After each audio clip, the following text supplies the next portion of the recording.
So again, welcome everyone. Our workshop today is on deciphering demographics, talking about all kinds of data. Today, later on, I'll highlight some of the best practices in the Green Step program that might be relatable to the information that we're going to hear about today, as well as some of the step 4 and 5 metrics. So for those cities and tribal nations that are working on step 4 and 5, there's certainly some tie-in to some of the demographic information we'll be learning about today as well. So again, use the chat if you are able to do so to add any questions or comments, or the raise hand feature so that we can have your questions answered. And otherwise, I'll jump into the agenda here. So we're going to start things off with Sheri and learn about the Minnesota Compass tool. And so we'll spend some time on that. Then we're going to hear from Cameron and talking a little bit more specifically about labor market information. Jeff is going to share the community GIS program. And then we're going to talk about some equity considerations with Matt. And so we will jump things off. I will let each of them introduce themselves more fully and share their screen. So I'll stop sharing, Sheri, and you can hopefully start yours.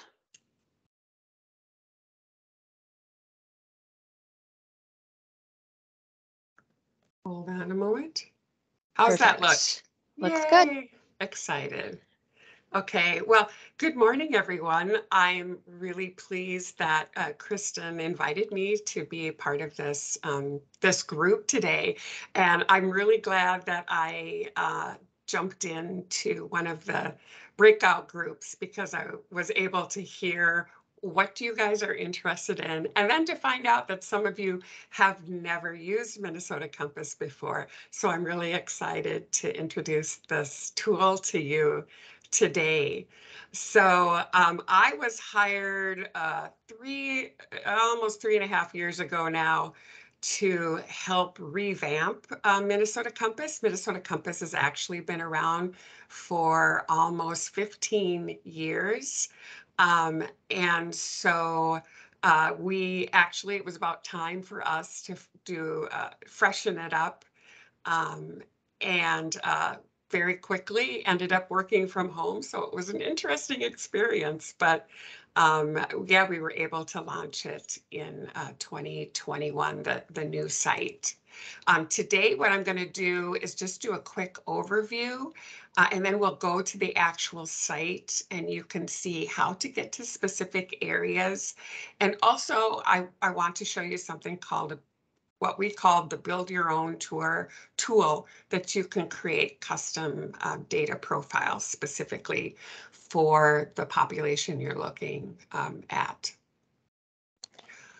Okay, so like I said, Minnesota Compass was developed nearly 15 years ago when leaders from across Minnesota said, you know what, we need credible, easy to use data available about our communities that's available for all.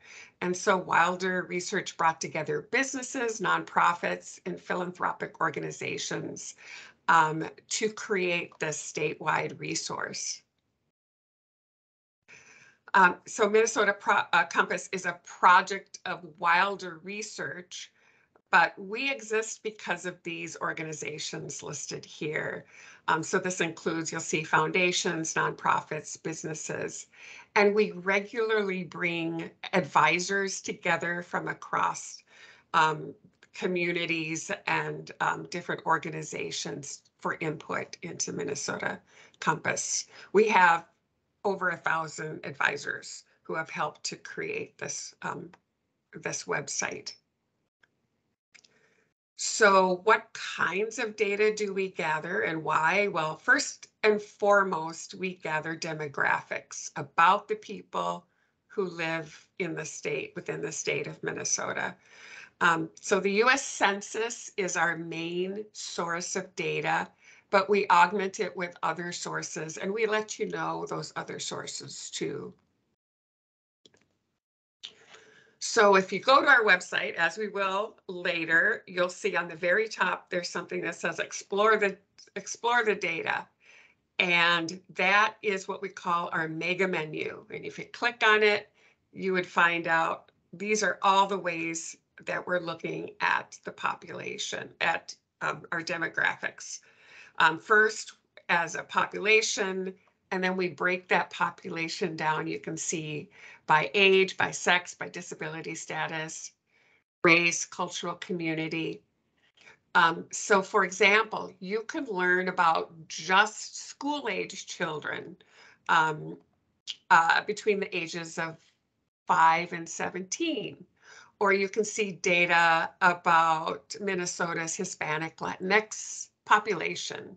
Or you can find data about one of our 27 largest cultural communities as well. And then on the second column there, from the left, you can see that you can look at data from where you live or where you serve.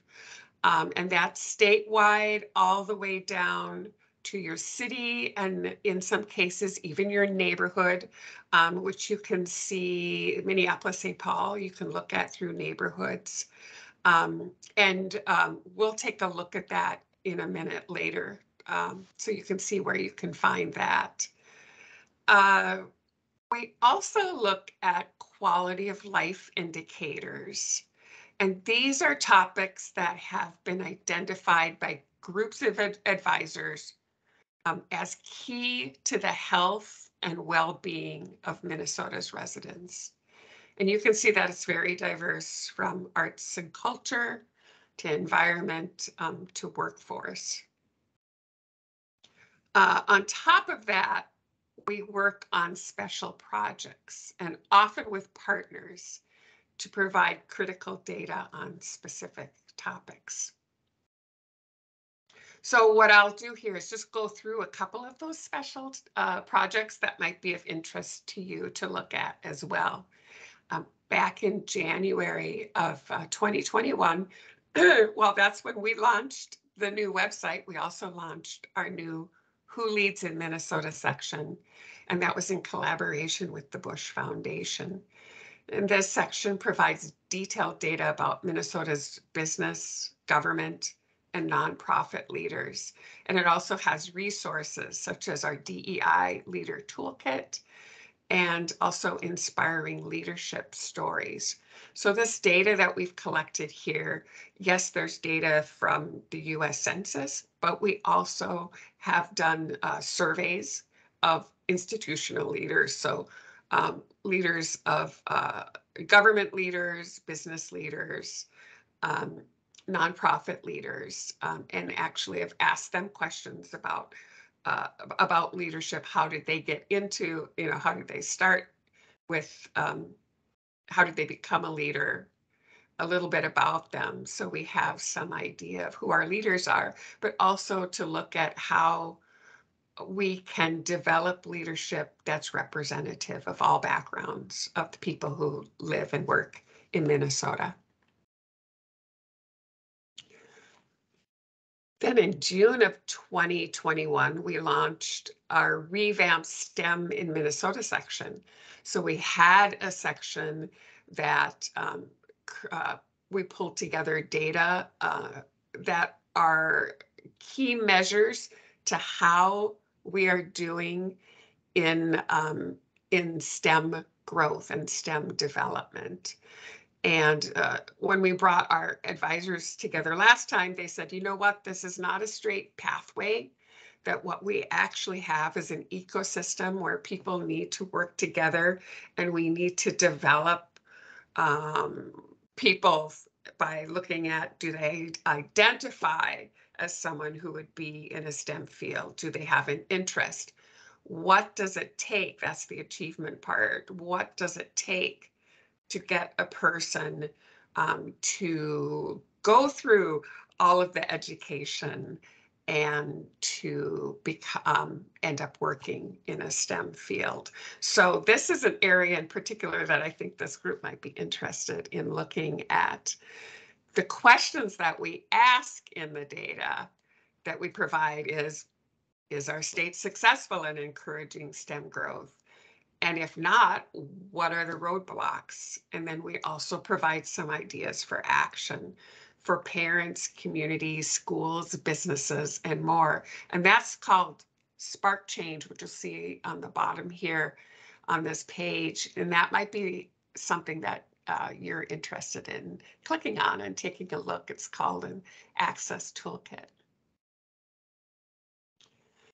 We also have 2 resource directories that we've compiled for Minnesotans. We have a racial equity resource directory for individuals and organizations to find training and programs on diversity, equity, and inclusion. And then we also have a leadership program directory, and this lists programs from throughout Minnesota and also across the nation. And take a look at this. And if you know of a program that it's not listed here, there's a place on both of these pages that you can suggest that we take a look at to add to these 2 directories. So just this past December, we launched a new section, which is really a landing page that we're calling Data for Equity. And this has quick access to some of our most visited pages on the site. I pulled together analytics from our website every month, and I started seeing the same pages on the top of the list every time. And I thought, you know what, why don't we create something so that it's easier for people to get to those pages? So hopefully this is a page that would help you too, this landing page, and that you could bookmark. But it has race and ethnicity, cultural communities, immigration, immigrant groups. It has, well, I'll tell you what I'll do. I'll show it to you once we go to the website live so you can see what's there. On top of everything else, we have some amazing research scientists and data analysts, and they take this data and they write an analysis about what they have found and the trends that they see. So in these past 2 years, we've done a lot of work on COVID-19 pandemic from just about every angle, but you can see just some of what we've been talking about. We've got some really smart people who work on our at Minnesota Compass and Wilder Research, and they're looking at the data and finding things that they think that Minnesotans in particular would be interested in. So that was a pretty quick high-level overview, and what I really want to do then is spend the rest of the time showing you how to find and create and use this data on the website. So we're going to go to a section that's called a Build Your Own tool. And you can see here, this is some of the data that you can find on Minnesota communities. So in some cases by the neighborhood, cities, school districts, that might be something that's you are interested in. Look at counties, region, couple of different regions, also by congressional districts. We can get down to zip codes, and the smallest that we can get down to are census tracts. And I'll show you what that looks like on this page as well. So before I go live, are there any questions just on that very brief and quick overview? Is there anything that anybody has any questions? And I can't see the chat, so I'm not seeing anything in the chat, Sheri, but no hands raised. So reminder to everyone, enter in your questions. Okay, thanks. So first, before we go live, I just want to be able to say you can sign up for Compass updates. We send out a newsletter every month, and I'm just about ready to send out the next one. So if you go to the website, there's a little tab on the lower right, and you can click on that, and you can sign up for updates and see what's new.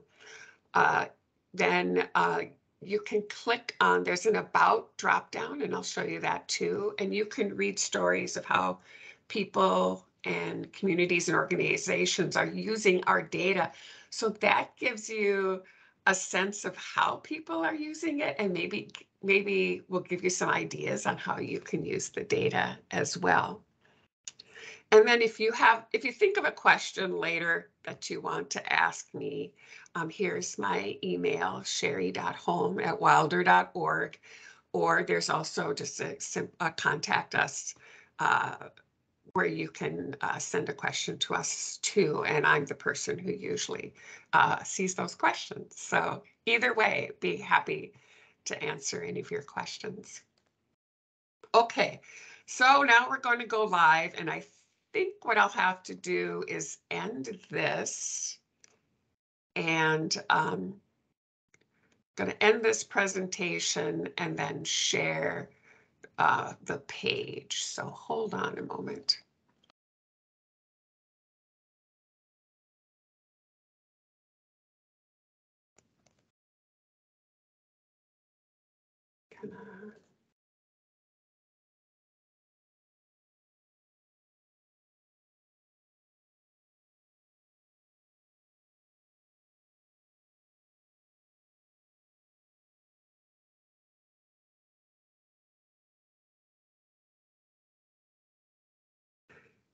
Everybody see it? Yes. Awesome. Oops. Okay, so this is what the website looks like when you first come. And once again, this is very important, mncompass.org. That's our URL in order to get there. Right away, we wanted to make it easy for people to find the information that they're looking at. So without having to go up to the pull-down menus, you can add in, you can explore by demographic. You can write in, I'm just going to write in Brainerd. Brainerd pops up if you have a specific city.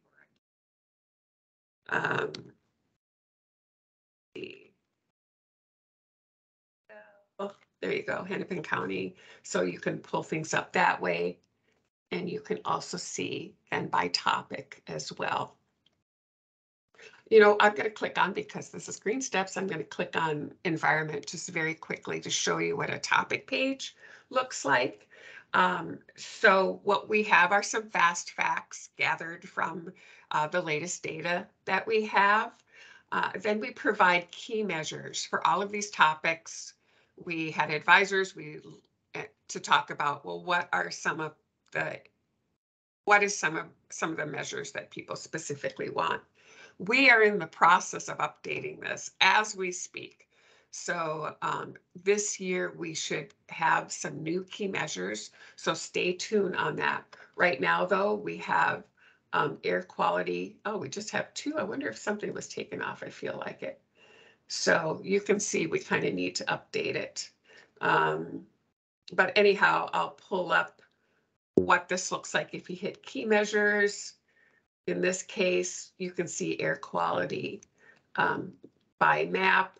And then if you go to on the top, this is what you're going to find on most of these charts. On the upper left, you can look by region. In the middle, these are the breakdowns. This is information in particular that you'll be interested in.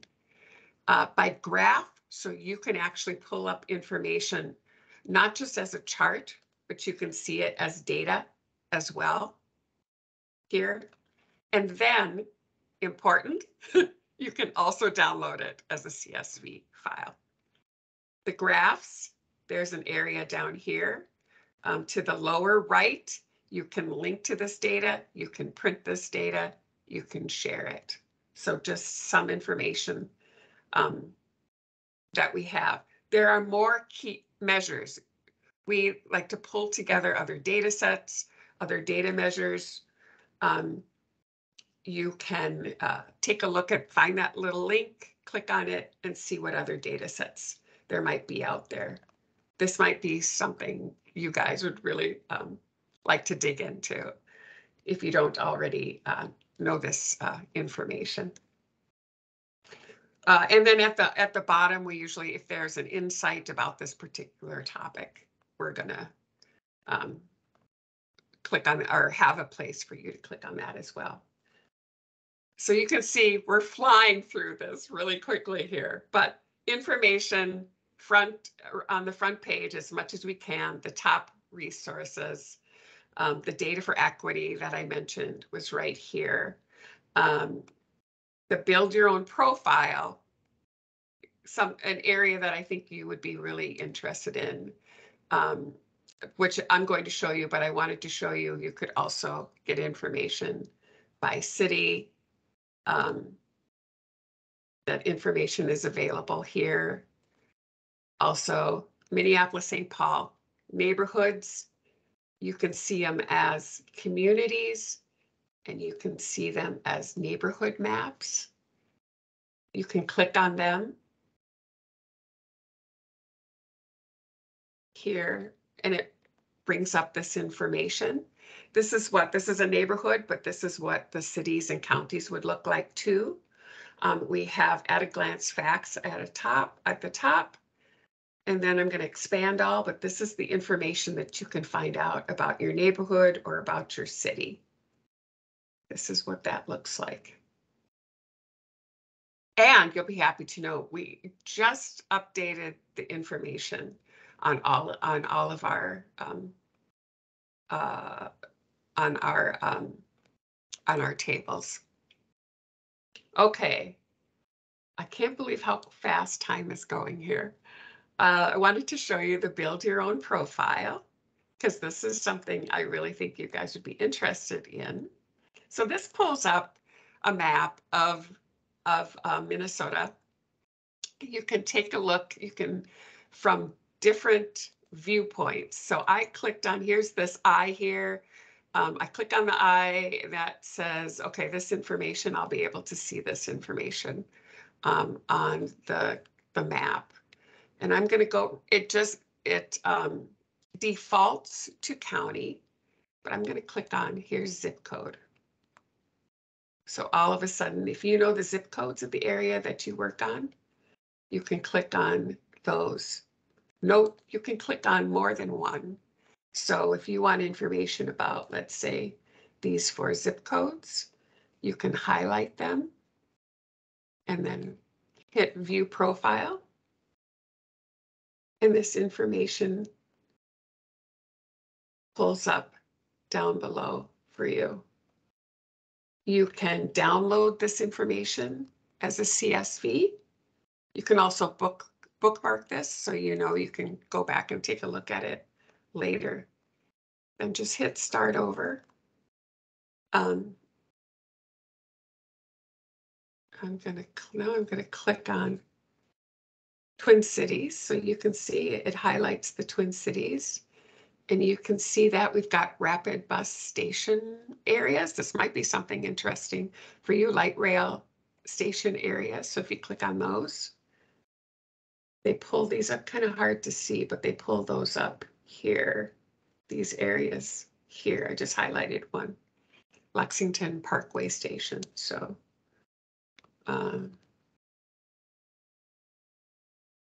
and then you can look at it from Minneapolis-St. Paul neighborhoods, specific neighborhoods, and click on that and view profile, and that pulls that up below as well.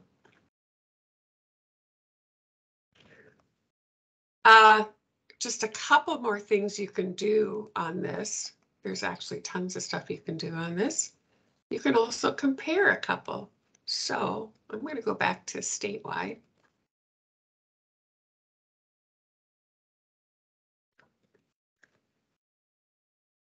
Pull out here. And look at, let's go back to counties.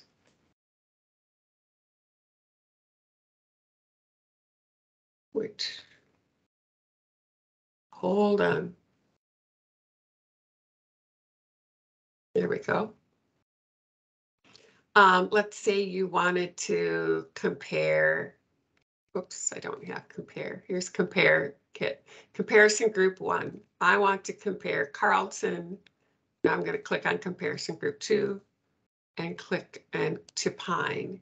I can click on view comparison, and there it pulls up information about both side by side. You can look at columns to see what Carlton looks like and what Pine looks like.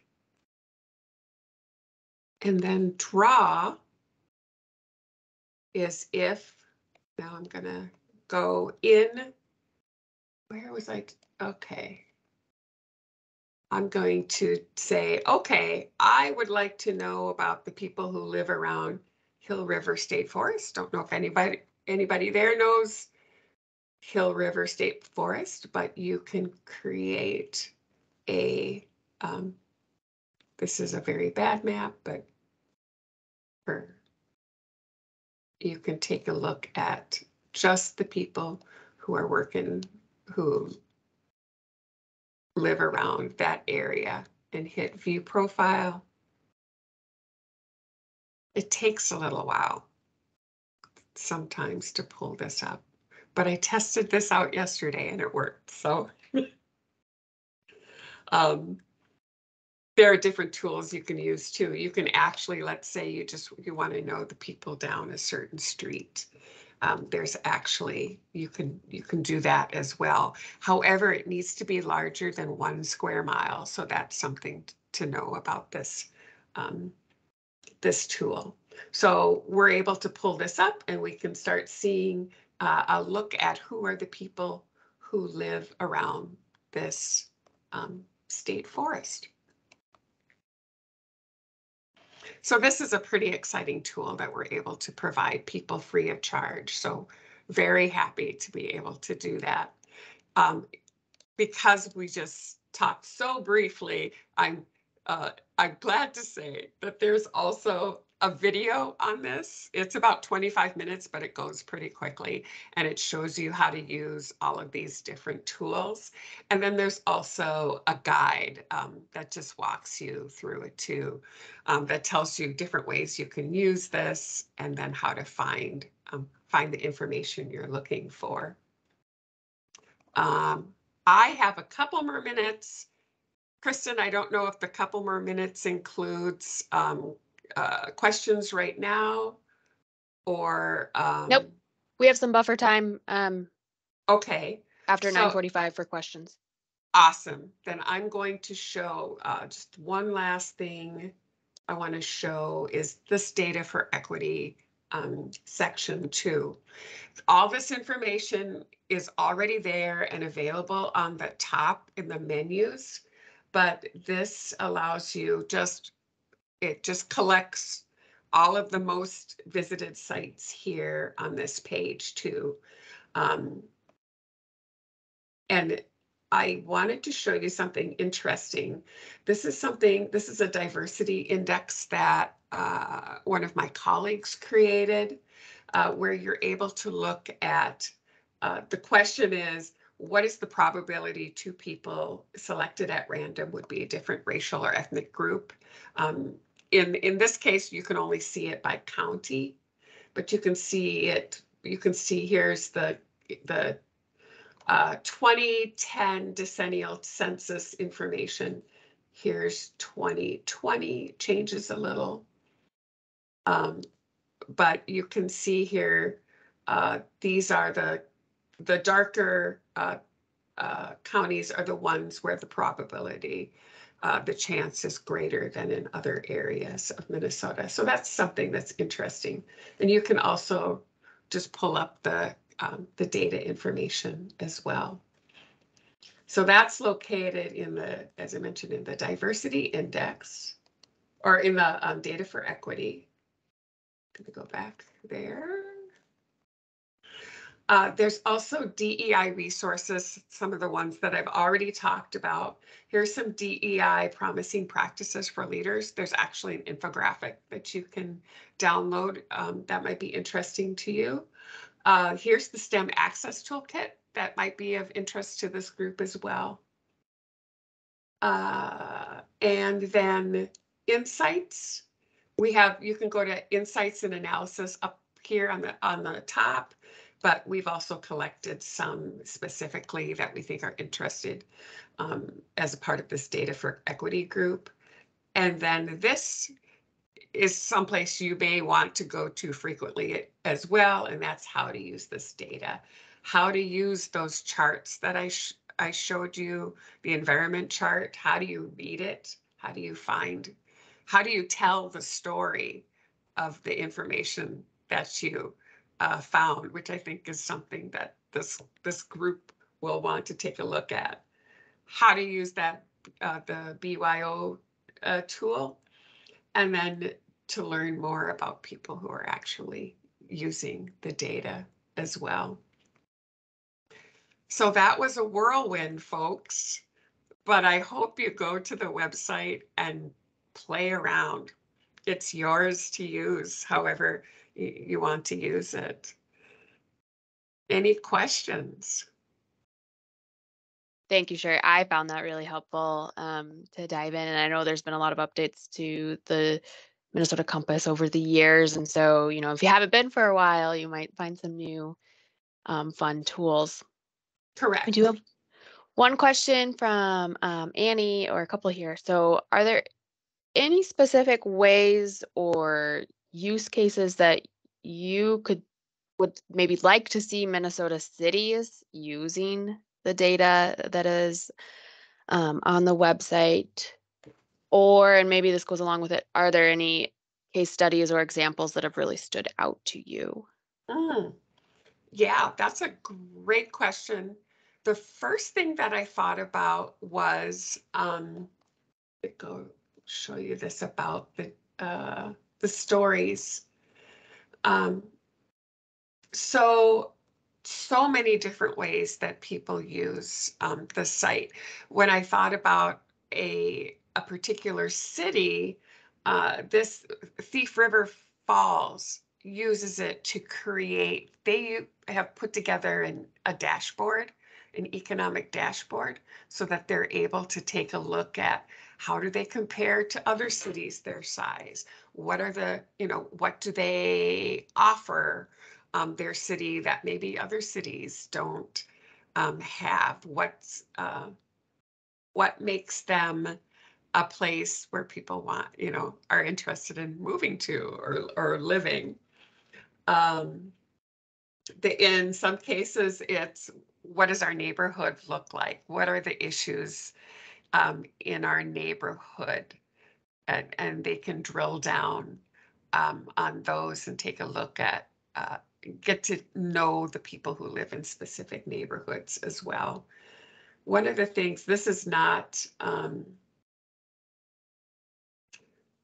going to go down to, this is not cities, but in Washington County, the parks and the Washington County Parks uses Minnesota Compass to find out more about the people who live around their parks, and they're tailoring their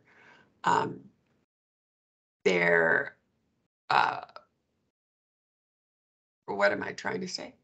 Their plans. There we go. They're tailoring their plans to the people who live around their parks, and they do go out also and do surveys in order to meet the people who are using their parks, but also to find out, well, these are the people who are using their parks, but these are the people, here are some people who are nearby and they never use our park. So what's that about?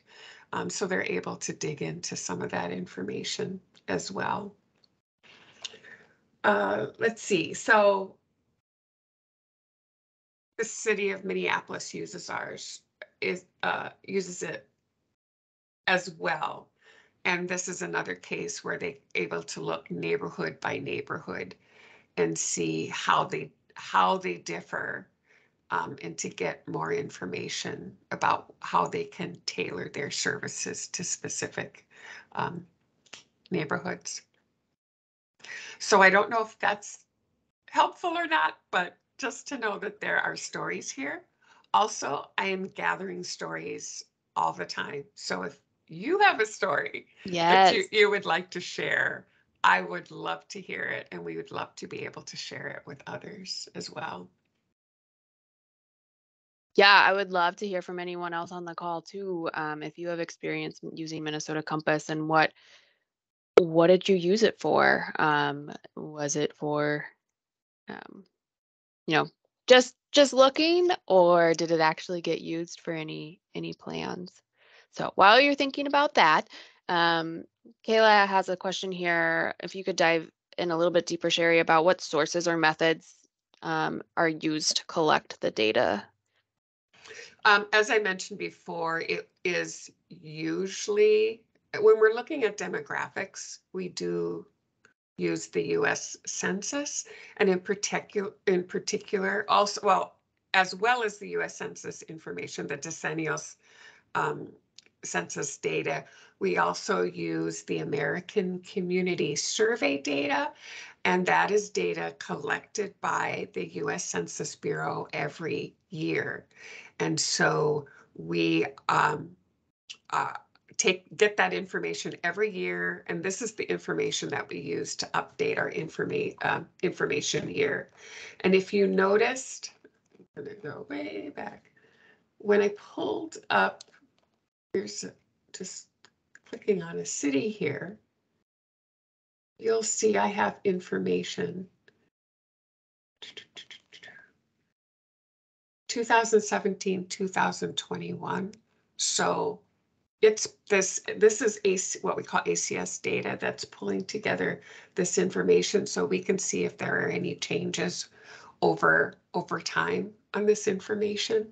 And then we this is the information that the ACS, the Census Bureau, gives us as the American Community Survey data. So you'll be curious to know why in the world is this, is it showing this as opposed to here decennial census data here? And that's because they're continually gathering data about our communities, and we're updating that. But for our this area here, our quality of life area, we go out and actively search for specific key measures, and these are going to change. In this example, okay, I just clicked on voter turnout, which this information was just updated too. You can see the sources that we use, and we include the sources for every chart that we put together in here. You can see that we used Minnesota Secretary of State. Here's the decennial census and the American Community Survey information. And then here's the United States Elections Project. So our research scientists and analysts are out there continually pulling data. And then if we're not using the data, like I say, we're gathering, we're showing you where you can find other measures, other data sets that you can go to look for more information. Does that help, Kayla? I hope. There's a lot there. Yes, thank you.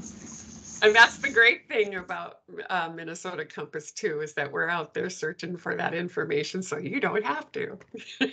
Yes. If it's not there, if we're, and it's like, oh, I'm looking for this. If it's not too hard for us, you can ask us and we'll go out and take a look for it. If it's more detailed, that's when we'll say, that's a little bit more than we can do, and we might have to charge for it. But if it's a really short, if it's not on there and if it's easy for us, we'll be happy to do that.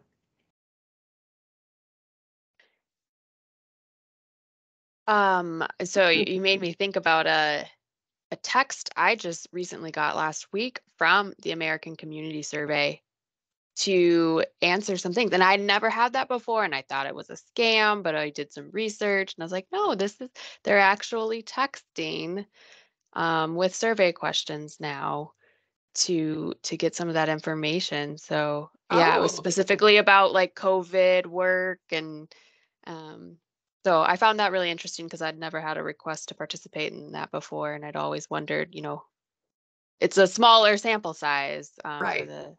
for the ACS data, but Mhm. they're asking people. So if you get one, I did the research for you. It's legit, Yay. but maybe double check. But Researchers are always really excited when they get asked for that because they use it, they use it yeah. even if they're asked to answer it. They're very excited. So, Sheri, who are your typical users? Who are the people coming to the Minnesota Compass website and playing around with all of this? It really varies. We actually have a lot of communities, a lot of government people who use it. Um, nonprofits use it a lot, and from the really small nonprofits all the way up to larger foundations and larger nonprofits, but every size. And another interesting thing is that a lot of schools use it as well. They use the information in classes. We actually did a workshop with a math group that was learning how to do statistics, how to use this information. And the cool thing is then they presented to their legislators on issues that they found, but using this data. So that was really cool to see that our young people were using the information for that. That's really cool. I like that story. What about the rest of you on the call? Do you have any experience using Minnesota Compass and want to share that experience, your story?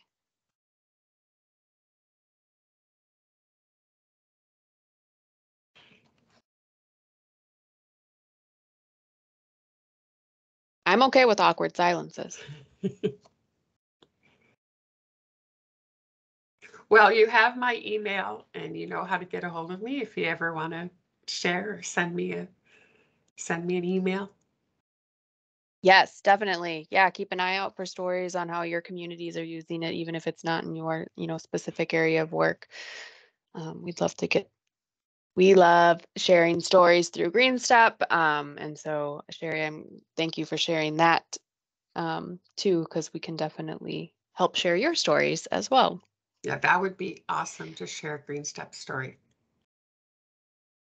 Well, thank you so much for sharing. And I don't know if you can stick around with us, but thank you we have your contact information. We'll show your slides as well. So Yeah, I'd love to stick appreciate that. around actually. So Okay. I'll just mute myself and thanks for the opportunity. I really appreciate it. Yes, thank you. Bye. All right. And we will be moving on. So we're gonna go a little bit deeper into labor markets with Cameron. And so hello, Cameron. We're going to have you share your slides.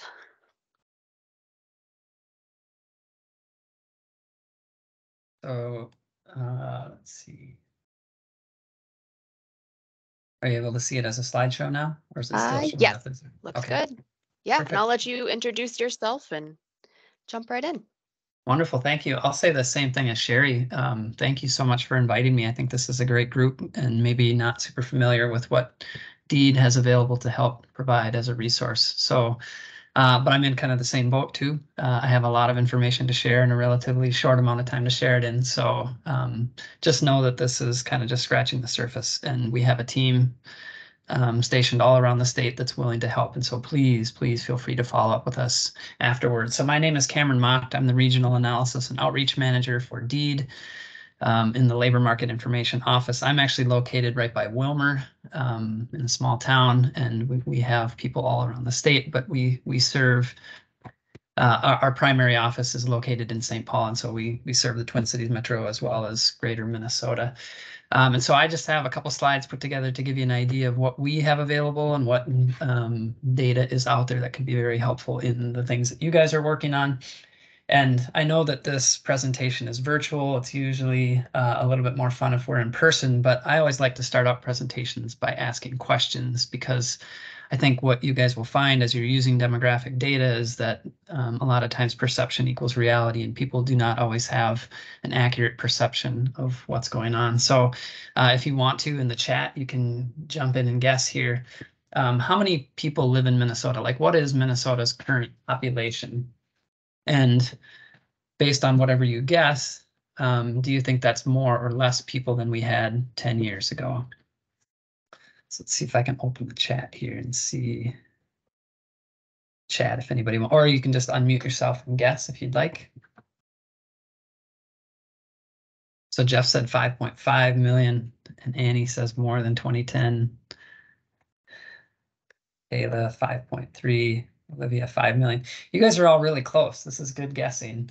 So we're actually just a little bit over 5.7 million people in 2022. That is the newest data that was just released by the Census Bureau's Population Estimates Program. And that is more people than we had in 2010. It's up from about 5.3 million people about a decade ago. And it's way up if you look long term. Minnesota has seen pretty steady population growth over the last 50 years. We had about 3.8 million people in 1970. Now, of our population, are there more children that are under 18 years of age, or are there more senior citizens? This is a little bit tougher, right?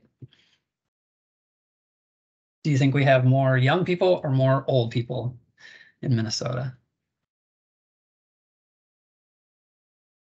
So Annie and Kayla both think more children.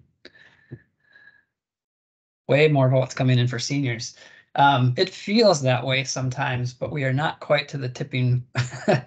Depends on the time of the year. That's right. We're not quite to the tipping point yet. So we do still have more children than we have senior citizens in the state, but that gap is narrowing. So we have about 1.3 million people that are under 18 years of age, and about, not quite, but almost 1 million people who are senior citizens, although significantly less during these winter months. And then of those 5.7 million people that live in Minnesota, how many of them are actively participating in the labor force? So how many workers do we have right now? Anybody want to guess that one?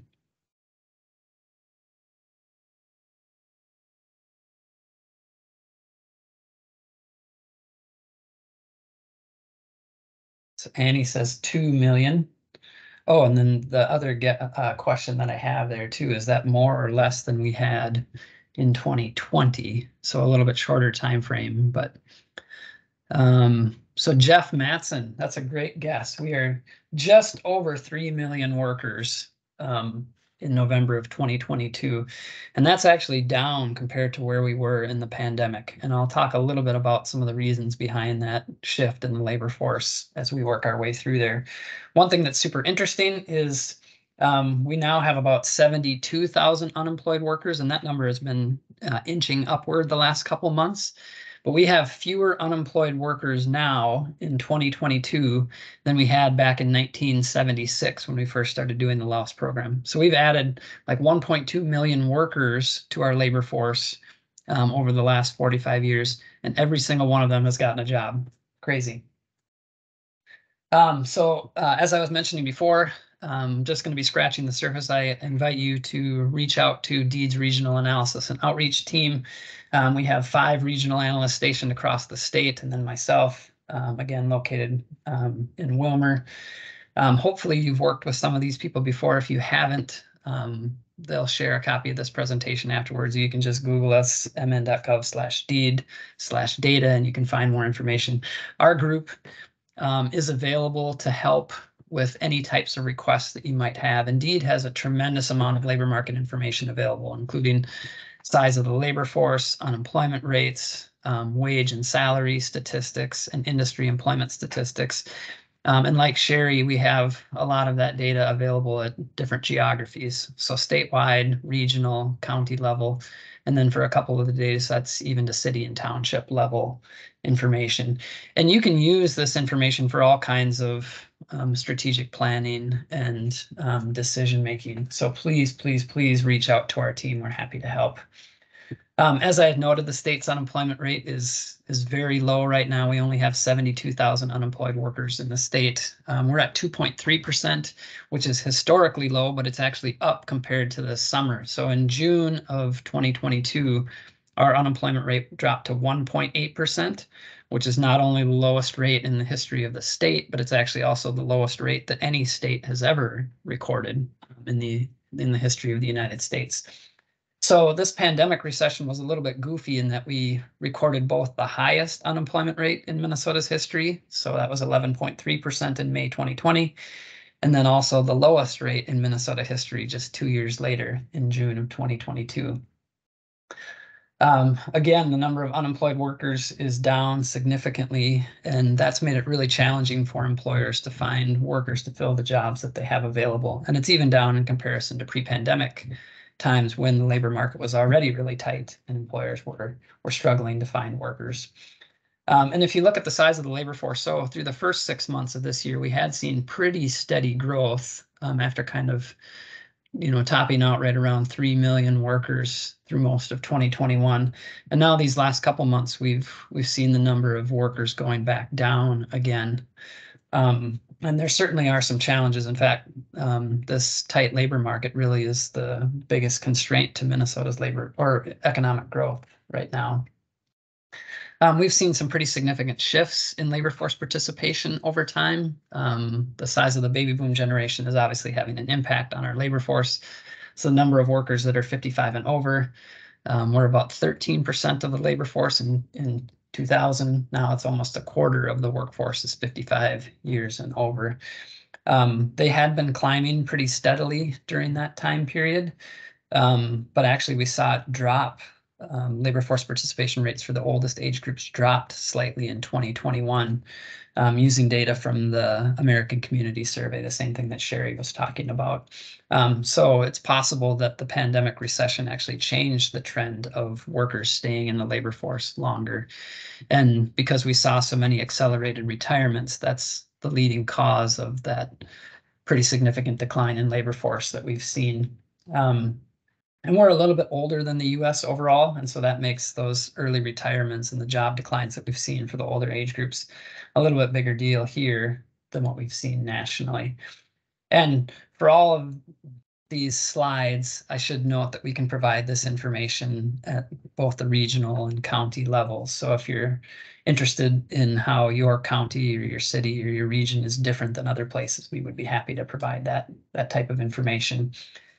We also do some labor force projections using data from the Minnesota State Demographics Center, which is also another excellent resource. But they do population projections by age group for different time periods. And so when we look just over the next 10-year time period, Minnesota's labor force is expected to gain about 86,000 workers over the next decade. And that's much slower growth than what we were accustomed to in past decades. Like in the 1990s, we were adding over 40,000 new workers per year. If things go as the way they're projected between 2023 and 2033, we'd be adding only about 8,600 workers per year. And almost all of the state's labor force growth is projected to happen in the Twin Cities metro area. The biggest declines are expected in Northeast and Southwest because they have a little bit older population there. The state's labor force is also becoming more racially diverse. And so about 85% of the state's labor force identifies as white alone. And actually the state's white labor force declined between 2010 and 2021, again, primarily due to that large wave of early retirements. But because the state has been seeing this more diverse population growth, it's also led to a much more diverse labor force. The state also relies really heavily on foreign-born workers, and international in-migration has slowed down in the past couple of years, which is also creating some of the strain on labor force growth. In fact, if you look over the last decade, so between 2010 and 2020, almost half of the state's labor force growth was immigrants. And so the slowdown there has created some additional challenges for employers. Like Sheri was talking about, if you go to our website, there's a whole bunch of different tools, and we'd be happy to help you work through any of them if you ever have any questions. But one of the ones that you might find very useful is something called County Profiles. These are 8-page PDF files that have a tremendous amount of detail included. So population characteristics, educational attainment, like what percentage have a high school diploma or a bachelor's degree or higher, labor force trends and characteristics, including age groups, race, educational attainment for the labor force, incomes, cost of living, and housing information, occupations, and occupations that are in high demand within that region, job vacancy survey data. We've been seeing record numbers of job vacancies across the state in the past couple of years. And then industry employment statistics. So you can look at what industries are more strongly concentrated in a specific county or region versus the state of Minnesota as a whole. These get updated at least twice every year. And so right now, the newest versions were actually just updated this week using the new 2017 to 2021 American Community Survey data that Sheri was talking about. But then we'll also update it in the summertime because we get the annual quarterly census of employment and wage data, which is the industry employment statistics. And you can see where the jobs are being added or lost in specific industries. There's also regional profiles that have a little bit of additional information. They're 18-page long profiles that you can find on our site. And they're available for every planning area and also every economic development region in the state. We also have some additional detail from the Census Bureau on commuting patterns. So if you're interested in finding out where people live versus where they work, we can provide that kind of detail. This is just an example showing how Douglas County, which is Alexandria, if you're familiar with it, is actually a net labor importer. It has more people coming in for jobs than people leaving to other counties for jobs. And you can see where they're coming from and where they're going to. You can also see what percentage of people work inside their county of residence, what time they leave for work, what their average travel time is, whether they drive alone or carpool, or if they're working from home. And we've seen a huge increase in the percentage of people that are working from home in these past 2 years. Another data tool that you might find really helpful that's available at the county level, as well as the economic development region and planning region level, is the cost of living. And this was updated with 2021 data, so it was just starting to show the effects of that runaway inflation that was happening at the end of 2021 and into 2022. And so you can look at and use this data to understand what is, potentially a living wage. If you're working with companies, you're trying to help them understand how to attract workers. And one thing that's nice about the tool is it has all kinds of different filters that you can use. So you can alter the size of the household, whether you have a single person or a 2-person household, and then you can change the number of kids, so from 0 kids to 4 kids, and the amount of work, 1 full-time worker, 1 person that stays home all the time, and then wouldn't require childcare, or 2 full-time workers, so you'd require a significant amount of childcare. And it provides information about how much it costs to live a basic needs cost of living. So just to be clear, it is not a poverty level. It's based on standards, but there are no extra expenses either. It's not including extra income coming in to pay for things like student loans or vacations or Vikings games or things like that. So you can make comparisons across all 87 counties or the different regions using that tool. We also do monthly blogs for each region. We do a quarterly publication called Minnesota Economic Trends that digs into more detail on a lot of these statistics.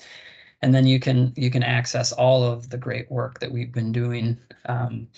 So I know that this was a lot of information in a short amount of time. I hope that if you've learned nothing else, you now know that there are 5.7 million people in Minnesota, about 3 million workers, and that you have access to a regional analyst no matter where you are located in the state.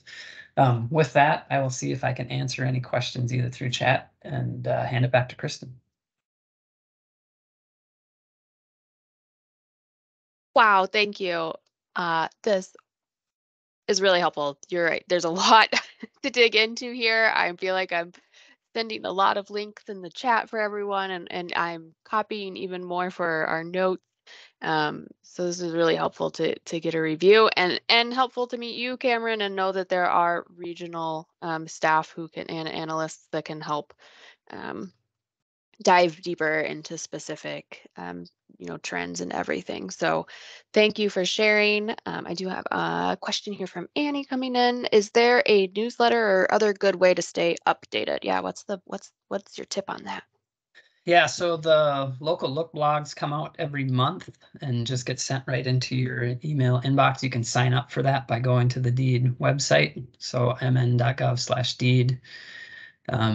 Usually the first time that you actually come in and visit the site, there'll be a pop-up, like a dialog box that'll ask you if you want to subscribe for our newsletters. Otherwise, if you go to the regional page, you can sign up for it that way as well. And I'll even find the link here and put it into the chat. That might make it easier. Oh, here, I got it. Newsletters. All right, everyone, putting it in the chat. Sweet, thank you. Yeah, and then another good way too is just to reach out to your local regional analysts, because a lot of them, so I know like Carson is located in Northeast Minnesota.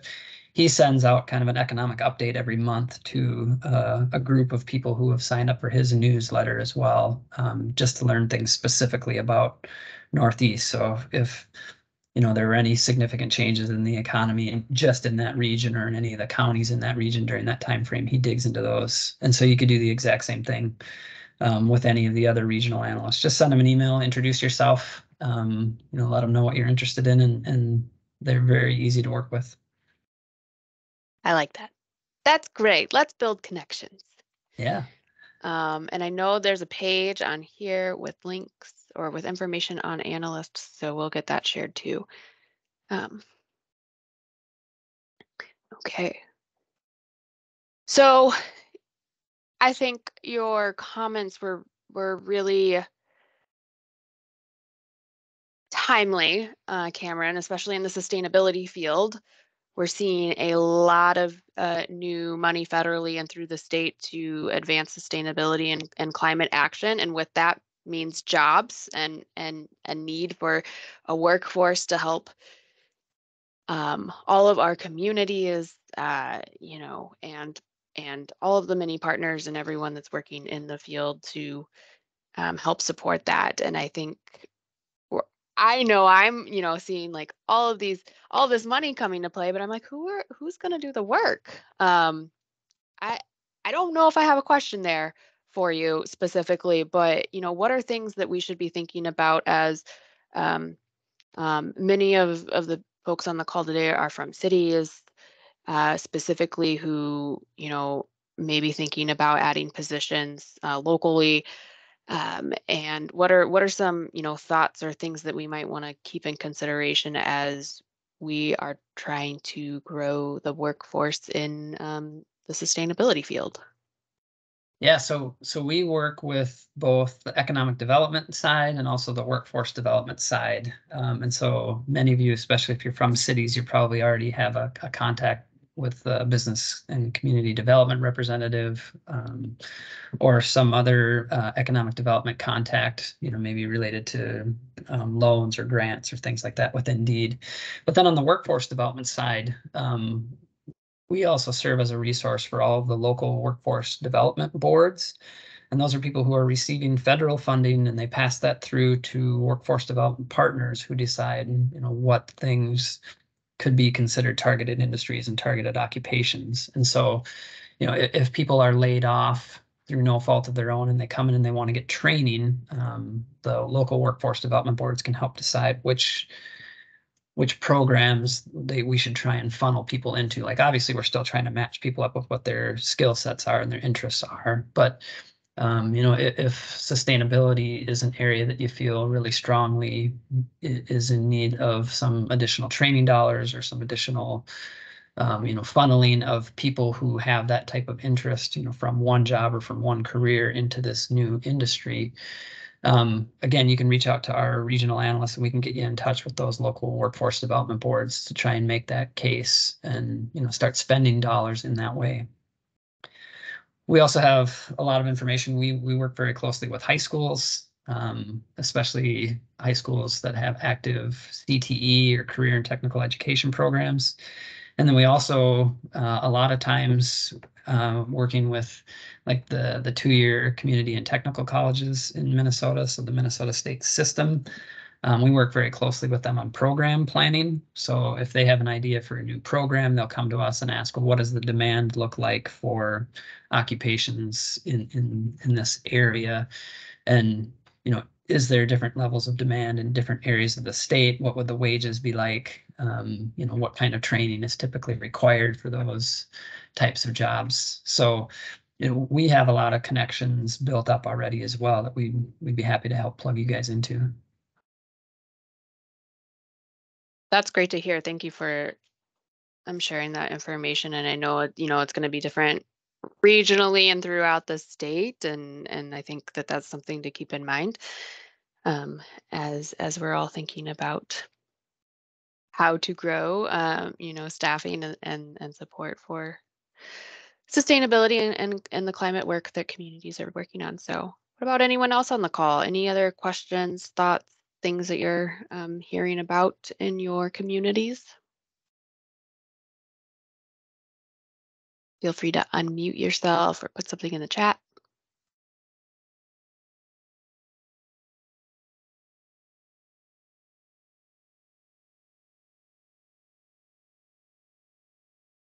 Okay.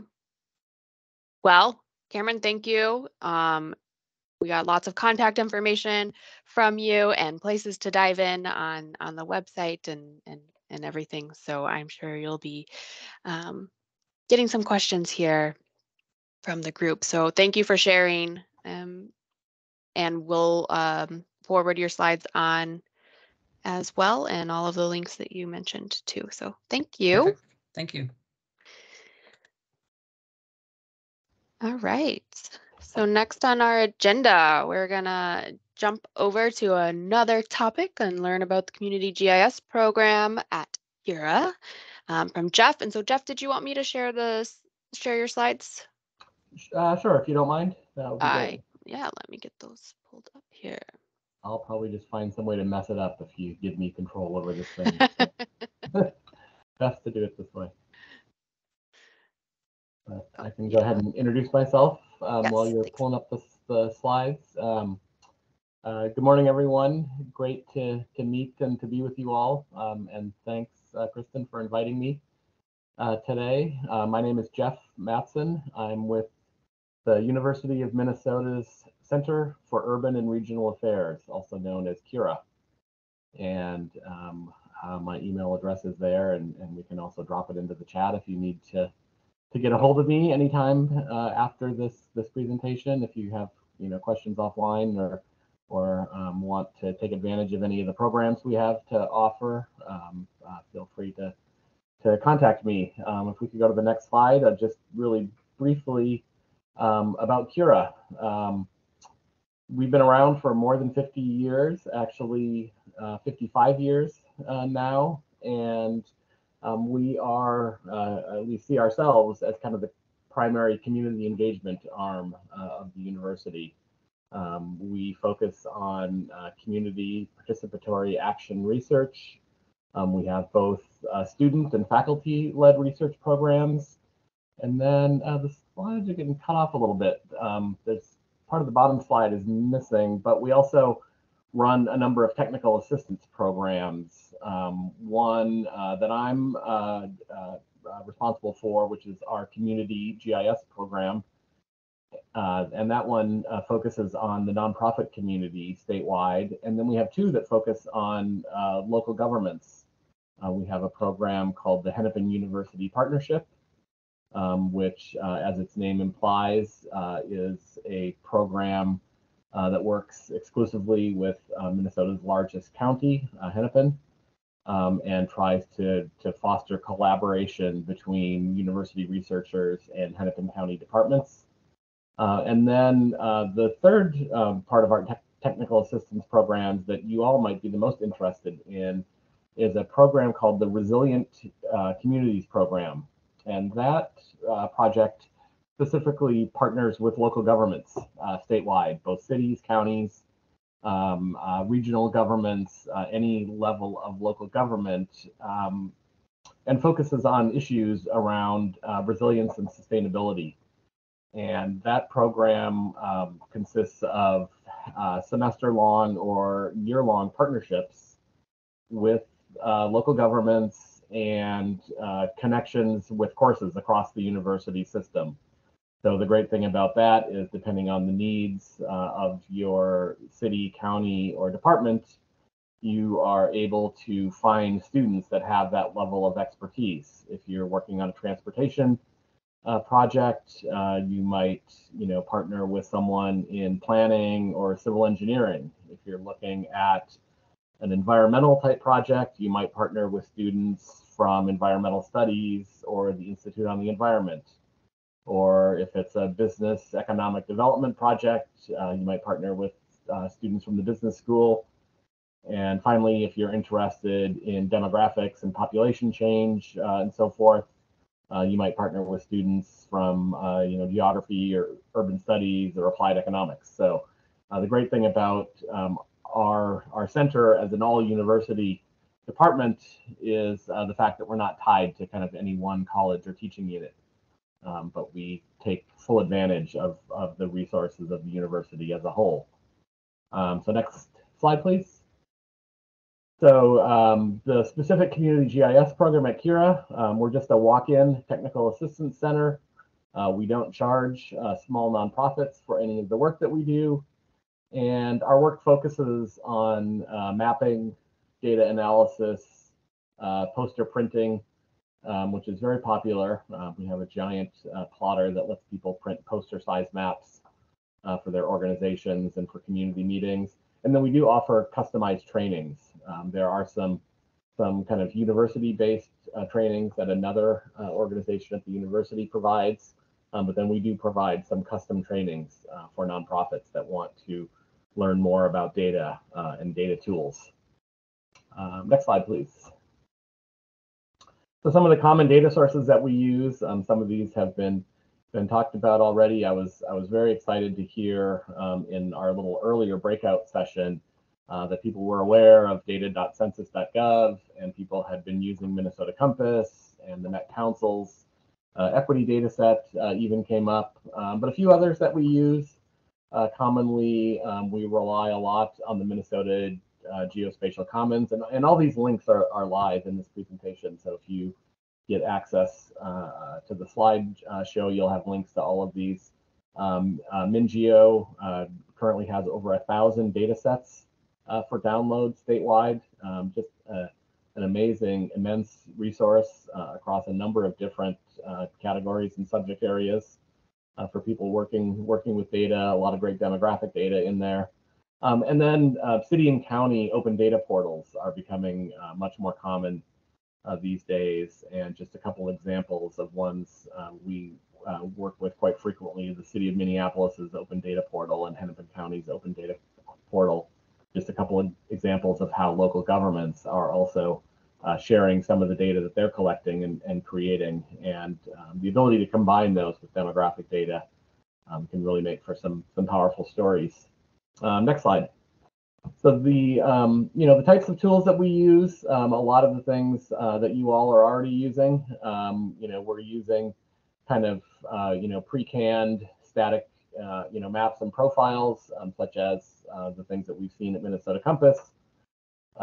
We work with some custom reporting and mapping tools.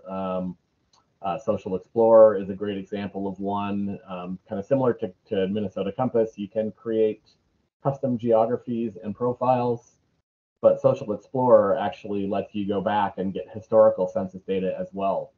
So people who are interested in how their communities have changed over time can use this resource or have us help you navigate this resource to get census data going all the way back, into the last century and beyond. If your communities are old enough, their data actually goes back to the first census, which was in 1790. So quite a rich history of census data there. Not necessarily for this area, but we have good data in Minnesota going at least back into the 1940s and earlier. So you can really get a good sense of how communities have changed. Next slide. And then for the more kind of complex data questions and projects that we work on, we will download our own raw data tables from a site like the Census Bureau's data.census.gov and combine that with GIS software such as ArcMap or ArcGIS Pro and do customized mapping depending again on the nature of the project that we're doing. Next slide. So what do we do with all of these data tools and data we're grabbing? We do everything from neighborhood level demographics.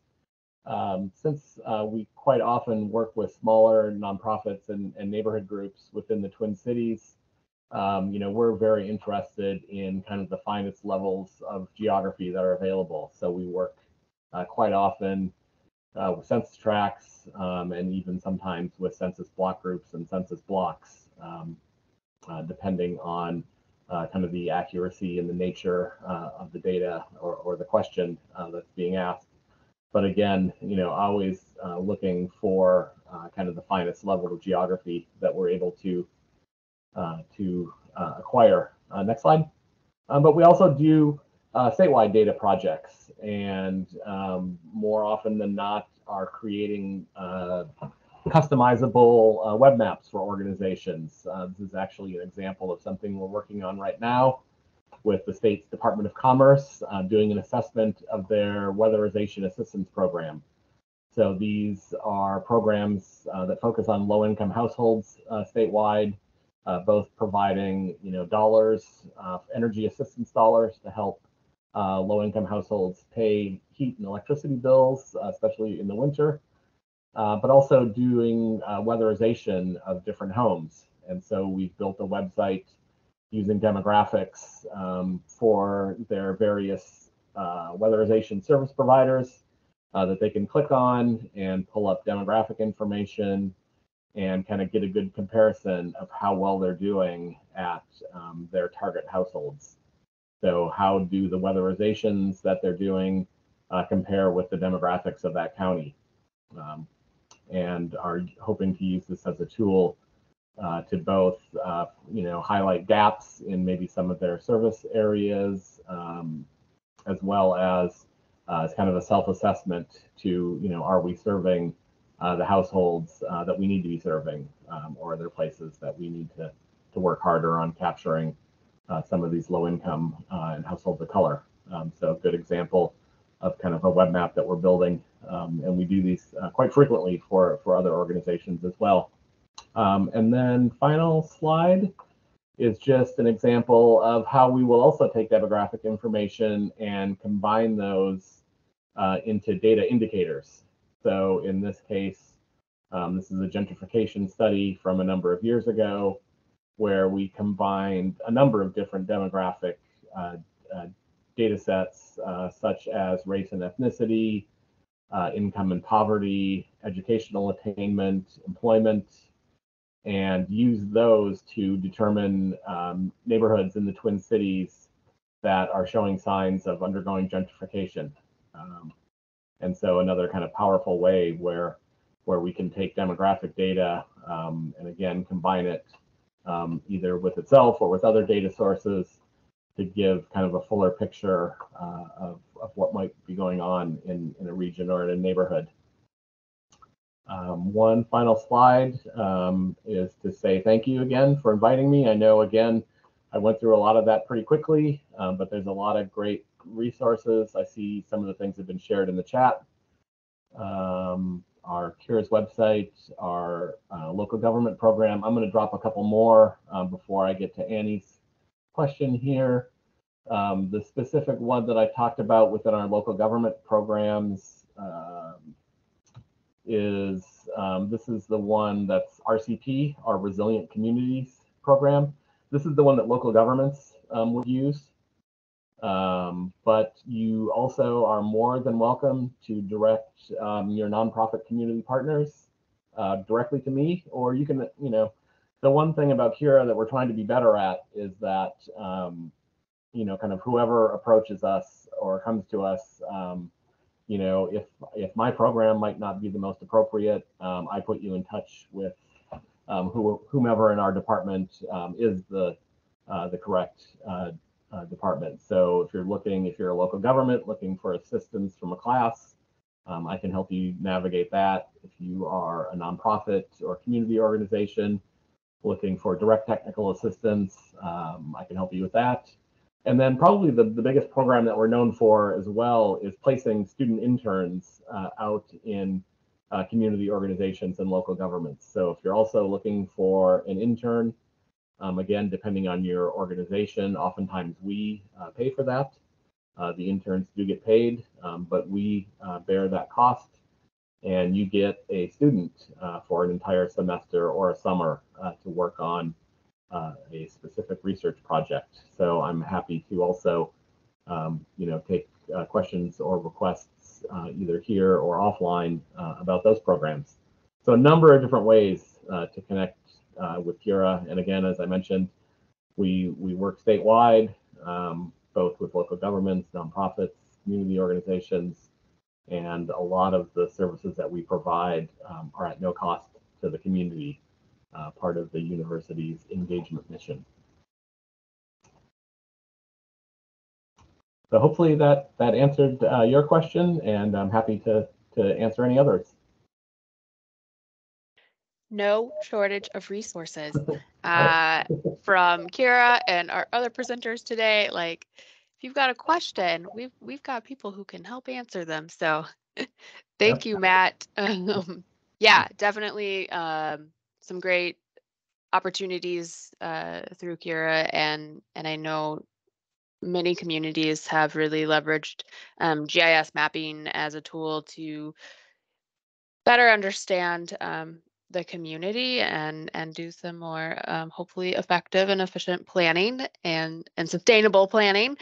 And so this is a great tool, even if you don't have GIS staff, or if they're busy working on other things, maybe reach out to Jeff and help get some other mapping for the community. So that's great. Thank you. Yeah, absolutely. All right, thanks, Jeff. I think I'm not seeing any other questions come in for you, but hopefully you'll get them in your email. And again, we'll share your slides with all of those links and your contact information as well. So we're gonna move on in our agenda here to Matt with the Metropolitan Council, and I believe you will be sharing your slides. Yes. And I'm hoping that right now you can actually see slides and not the presentation. They look great. Wonderful. So hi, everyone. I am Matt Schroeder from the Met Council. I'm in the Community Development Division, and we have a research unit that does for a number of different things, mostly to support regional planning and other functions of the Met Council. And I know that this is a statewide program, so for those of you who aren't familiar with the Met Council, I'll just say that we do things that are really difficult or inefficient for single communities to do by themselves. So wastewater treatment, transit service, parks, and provide assistance to local governments as they do their comprehensive plans. So don't want to spend too much time on that. But yeah, I did want to, I guess, focus on two main parts of this presentation. One is our specific resources on census data, and then second, which I'll try to spend more time on, is the equity considerations data set that we've put together. So our efforts on census data, we aim at a variety of different audiences. We have interactive sites up on our website, and I'll show a couple of those soon. We also make available some specific resources for local governments on mostly the 2020 census, but also others as well. And then for people who do just want to like the raw data or somewhat cooked data that still needs to be prepped and fully baked maybe, we do offer resources through the Minnesota Geospatial Commons that Jeff just mentioned. So there's that as well. But just to go into a couple of the resources that we offer, important to know that when people talk about census data, there are usually two different things they're talking about. One is the decennial census, which just wrapped up. Well, um, actually did not just wrap up. We're still getting more data out from it because it was delayed a long time by the pandemic. But the decennial census really just gives us basic information: age, sex, home ownership, just what's necessary to do the legislative redistricting that, that the census is done for. And then there's also the American Community Survey, which surveys about 1.5% of the population every year. So like the Household Pulse survey that someone, I think Kristen mentioned before, you should definitely fill this out if you are asked, because it's interesting stuff and it supplies important knowledge to everyone. But this is really what covers a huge variety of different data. I've listed some on the right, but goes well beyond what the decennial census offers. But for the decennial census, we do have an interactive visualization up. This does allow you to look at neighborhoods, at least in Minneapolis and St. Paul. And on that note, if other communities have their own kind of formal neighborhood definitions, I'd love to know about them so we can put them in here as well. But a variety of geographies available. And then you can go back, in this case, to 1990, seeing certain characteristics on a map. In this case, the share of the population identifying as Black or African American. Pick different communities and see what it looks like over time. So in this case, Robbinsdale has its share of the population identifying as Black or African American in green has increased a lot more steeply than the region as a whole, which is in blue. So worth checking out, digging into. There's this just kind of skims the surface. And again, these links will be in the slides too. But one of the things that you can do with this is to look over time on a map itself. So these are the region's census tracts in 2020, showing the most prominent group in each tract. In this case, so we see large shares of Black or African American people in North Minneapolis, Brooklyn Park, Brooklyn Center, Asian people in St. Paul, Hispanic or Latino people in St. Paul's West Side and South Minneapolis. So good resources there. But then drilling in and well, moving into the core of the region here. But it also lets you drill farther down into block groups, which are the next smallest unit of census geography from census tracts. And that uncovers a lot more pockets of diversity in the region. And especially the what I think is probably the best, most useful feature of this is to be able to, excuse me, to be able to look backwards in time from in these 2020 geographies. So the specific block group boundaries have changed a lot over time, but we've put them into the same geographic units, so you can more directly see the change over time, in this case in 1990. So just flipping back and forth, some pretty dramatic change in the region's diversity with respect to race and Hispanic or Latino origin. And then quickly, our community profiles have a lot more information, primarily from the American Community Survey. So this is showing the profile for Lakeville. We do in this case, population and households. We do our own population estimates. I know that came up in Cameron's presentation. We do recommend using our population estimates rather than the Census Bureau's. For cities and townships, we're just able to draw on a lot richer data that we have available to us that the Census Bureau does not. But lots of other things: education, household type, average household size, and then other topics: income and poverty, housing, community, commuting. So lots of different things to hopefully get a comprehensive picture of communities. Um, you may be thinking right now, I am so lucky to see an interface that was state of the art 15 years ago. And we will be updating this hopefully later this year. So stay tuned for that. We hope it'll have more resources, more topics, more race specific data, which we don't currently offer for cities and townships. So stay tuned there. But I did want to spend more time talking about the equity considerations data set, which in brief just provides a lot more than just ACS data on communities and, well, actually census tracts. So this whole effort started, grew out of the concept that the Met Council had picked up from HUD and adapted and continued about a decade ago, which was areas of concentrated poverty. These are just high poverty areas and this concept is really still being used in a lot of federal programs. Um, but as we looked into this and the more we talked with stakeholders throughout the region, we really saw that poverty just cannot be a proxy for every single need or characteristic of a community. So here you can still see the areas of concentrated poverty, those high poverty areas outlined in pink or purple.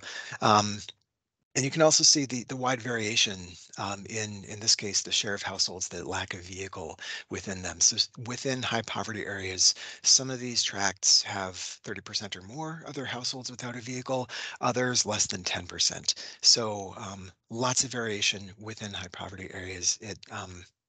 So to the extent that people are trying to use poverty to identify places for additional investment or care and community engagement, yeah, poverty can't get the job done. So following these conversations with stakeholders, local governments, people, Metropolitan Council staff, Metropolitan Council members, our Equity Advisory Committee, community groups, we produced the Equity Considerations data set, which, and the name may seem a little odd, but it's really just things that we are putting out as considerations, not as a definitive portrait of a community, but as things that users might consider as they're thinking about how to engage with or invest in different places. So we've provided here a lot of stuff from the American Community Survey. Migration, disability status, the expanded demographics that drill down beneath those standard federal government race categories. Um, socioeconomic characteristics, but also things that aren't available in the ACS. So things like land use, environment and climate, various amenities like libraries, hospitals, jobs, transportation, commuting, all of these, and the purpose of all of these is really to make the point that there are a lot of different characteristics along which communities vary. And that when we think, as the default often is to think of high opportunity or low opportunity areas, it's really a more nuanced perspective, I think, is really needed, which is that different places have different kinds of opportunities and different kinds of challenges, and that we need to pay attention to these as we are engaging with or investing in them. So one example of this that I thought would be particularly good for this group was the example of heat wave temperatures. On the left here is a map. This is a data set that I believe the Met Council at least put together and packaged for public consumption. This is based on satellite imagery from a pretty bad heat wave in 2016. So just showing you the variation in temperatures across the region, going from yellow, cooler, to red, higher. So you'll notice here a lot of fine-grained distinctions here, like very small areas. And in fact, I think these were maybe 10-meter grids on a map. Of course, that's really hard to compare and look at in conjunction with demographic data. which often comes in census tracts. So we've aggregated these up and averaged them, these temperatures over census tracts, so that it's easier to compare them and find relationships that wouldn't be as evident without that.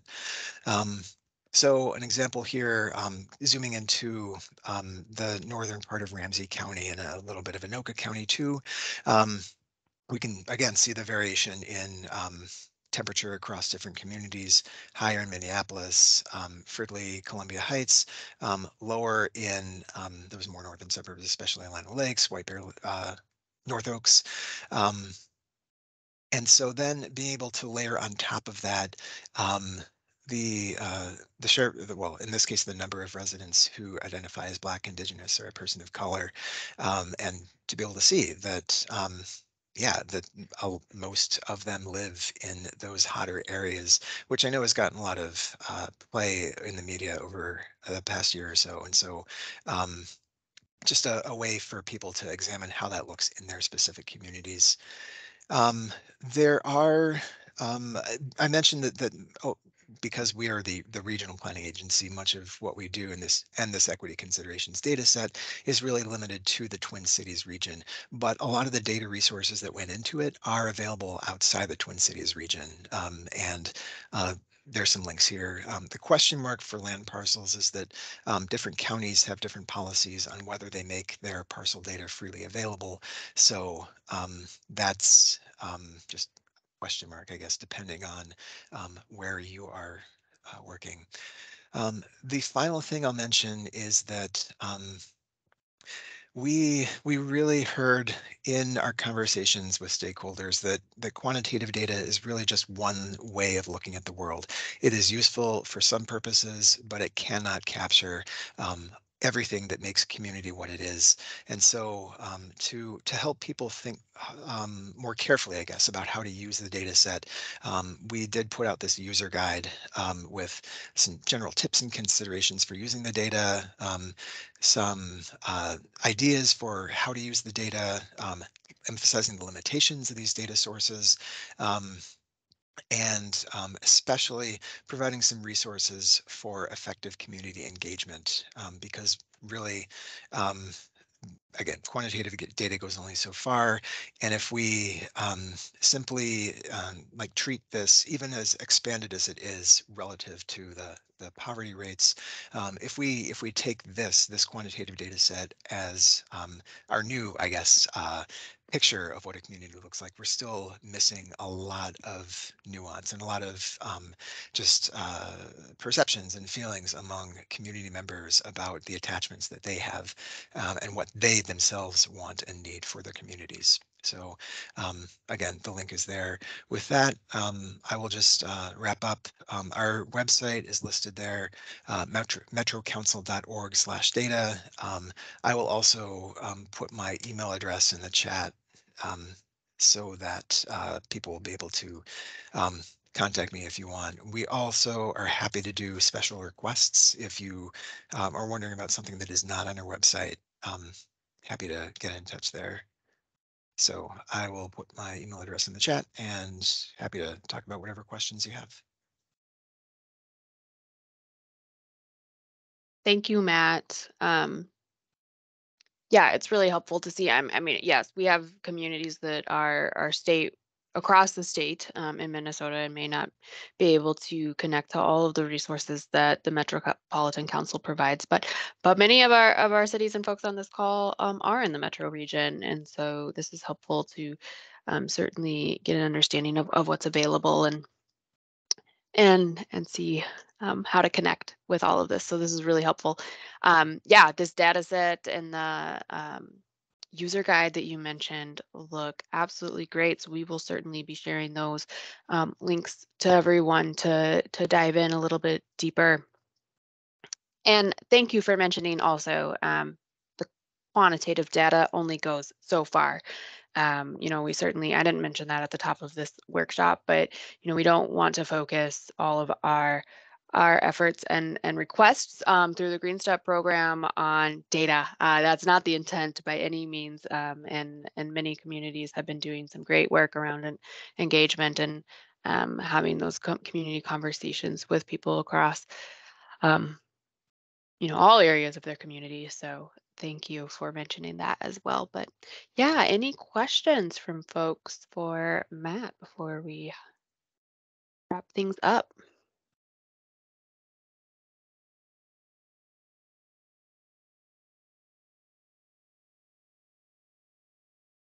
Okay. I will say quickly that we will be updating this data set later this year, as well as currently it exists mainly as Excel spreadsheets, which is not ideal and isn't easy for everyone to use. So we're also looking at ways to make this more of an interactive visualization as well, so that more people can access it. Awesome. Yes, I was laughing when you mentioned that some people may be excited to see a tool that's 15 years old, but we'll look forward to that, and I'll be sure to share that as well as a resource on our GreenStep pages too. So thank you, Matt. Well, let's wrap things up. I've got a couple of closing slides here. So I mentioned that there are a lot of connections to demographic data and a lot of the things that we talked about today with GreenStep actions and metrics. So I have a very long list. We will be sharing this again with the summary workshop information with you later this week, but there are links to all kinds of actions related to that might use some demographic data, and there's more on this page, and then also a lot of connections to step 4 and 5 metrics. And so I think you'll be seeing a lot of, hopefully you'll be using some of the tools in new ways as you're doing these actions and metrics in the GreenStep program.